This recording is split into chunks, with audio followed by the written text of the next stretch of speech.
हमारे देश में इन दिनों लोकसभा चुनाव चल रहा है, जिसमें दो दल प्रमुख हैं, इंडिया अलायंस और एनडीए, जिसमें देखा यह जा रहा है कि देश के प्रधानमंत्री और देश के गृह मंत्री भारत के अलग अलग राज्यों में चुनावी सभा कर रहे हैं। दूसरी तरफ कांग्रेस के नेता राहुल गांधी भी चुनावी सभा करते नजर आ रहे हैं।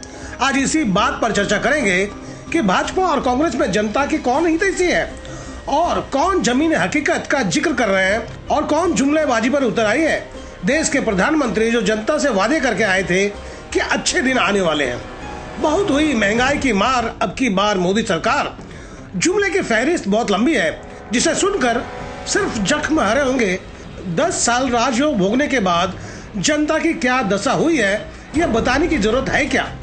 भक्त तो यह भी कह रहे हैं कि गैस का सिलेंडर 5,000 रुपए में मिलेगा तो भी चलेगा, हमें मोदी सरकार ही चाहिए। पर भक्त भूल जाते हैं कि 1% से देश नहीं बदलने वाला, क्योंकि सबों की अपनी अपनी परेशानियां हैं। जो पत्तल चाटू है, उन्हें पत्तल चाटने की आदत पड़ गई है, उन्हें इलाज की जरूरत है। वह बीमार है, पर सब बीमार नहीं। वह अंधे नहीं है, उन्हें समझ आ रहा है कि हमारे देश के प्रधानमंत्री क्या अनाप शनाप बकने लगे हैं। उनकी बोली, उनकी भाषा से मानो अब नियंत्रण छूटता जा रहा है। जनता भाजपा के सभा में जनता अपनी परेशानी, अपनी दिक्कतों का हल खोज रही है और साहब कह रहे हैं कि हम दूध के धुले हुए हैं, लेकिन इंडिया गठबंधन जीती तो आपका मंगलसूत्र छीन लेगी, आपका भैंस खोल लेगी, घरों का एक्सरे कराएगी, आपकी दौलत लूट लेगी। बड़े भाई, मान लिया सामने वाली पार्टी महाधूर्त है, आप यह तो बताएं कि 10 साल में पखाने के अलावा आपने क्या बनाए। हमारे युवा पीढ़ी पढ़ लिख कर बेरोजगार क्यों है, महंगाई क्यों चरम पर पहुंच गई है, इलेक्ट्रॉल बॉन्ड में कितने रुपए हजम कर लिए, जहरीली टीका क्यों जनता के शरीर में घुसड़वा दिए और अब क्यों कोविड वैक्सीन सर्टिफिकेट से अपने फोटो उतरवा लिए और 5 साल मांग रहे हैं, तो और क्या गुल खिलाने वाले हैं, जनता को क्यों नहीं बता देते। आप सीधे पाकिस्तान की बात करते हैं, पीओके हमारा है, पहले हमारी जिंदगी कितनी बदली उस पर क्यों नहीं चर्चा करते। यह हम नहीं चुनावी सभा में साहब जनता को बता रहे हैं। अब तो मुजरा पर उतर आए, कहीं देश के प्रधानमंत्री थक तो नहीं गए। वैसे उम्र का तकाजा है, उन्हें अब आराम करना चाहिए, ऐसा लगने लगा है। भला देश का प्रधानमंत्री मुजरा की बात दोहराने लगे तो इसका क्या मतलब जनता निकाले, जनता क्या समझे। दूसरी तरफ इंडिया अलायंस के राहुल गांधी जनता के परेशानियों का, महंगाई का, शिक्षा का, स्वास्थ्य का, देश के शिक्षित युवाओं को रोजगार कैसे मिलेगा और उन्हें महंगाई भत्ता कैसे मिलेगी, इस बात पर चर्चा कर रहे हैं। राहुल गांधी देश के नागरिकों के जीवन को बेहतर बनाने की बात कर रहे हैं और उनकी बात जनता को समझ आ गई है कि कौन देश के गरीबों की जिंदगी बेहतर कर सकते हैं। और यही वजह है कि जनता इंडिया अलायंस को जीत का ताज पहनाने का मन बना चुकी है और यह देख शाह और मोदी बौखला गए, ऐसा प्रतीत होता है। हम आपको मुजरा की बात सुना रहे हैं जो चुनावी सभा में साहब ने कहे, आप भी सुने। इंडिया अलायंस को अपने वोट बैंक की गुलामी करनी है तो करे, उनको वहां जाके मुजरा करना है तो भी करें। मैं एससी, एसटी, ओबीसी आरक्षण के साथ डट करके खड़ा हूं, खड़ा रहूंगा, जब तक जान है लड़ता रहूंगा। वहीं साहब की बात सुनकर कांग्रेस की प्रवक्ता सुप्रिया श्रीनेत ने नरेंद्र मोदी की बखिया उधेड़ दी।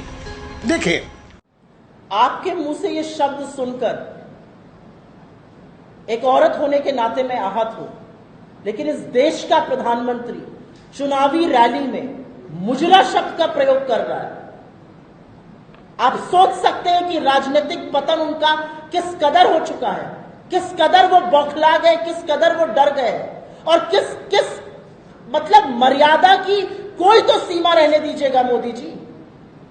ये आपकी महिला विरोधी मानसिकता, क्या मुजरे की बात करते हैं मोदी जी, किस तरह की बातें करते हैं, क्या हो गया है उनको।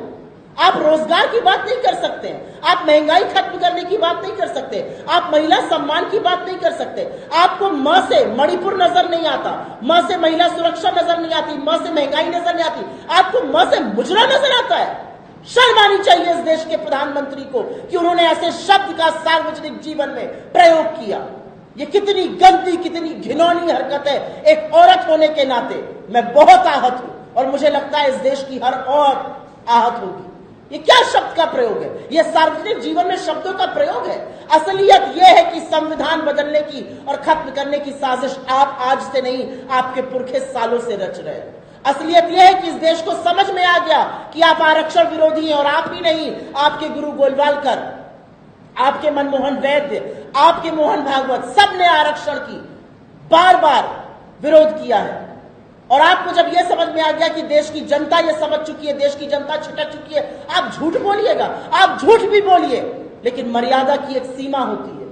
ये कितना महिला विरोधी, कितना औरत विरोधी, कितना नारी विरोधी शब्द है, ये नरेंद्र मोदी को सोचना चाहिए और अपनी अगली रैली में कान पकड़ के इस देश की आधी आबादी से, शक्ति स्वरूपों से माफी मांगनी चाहिए।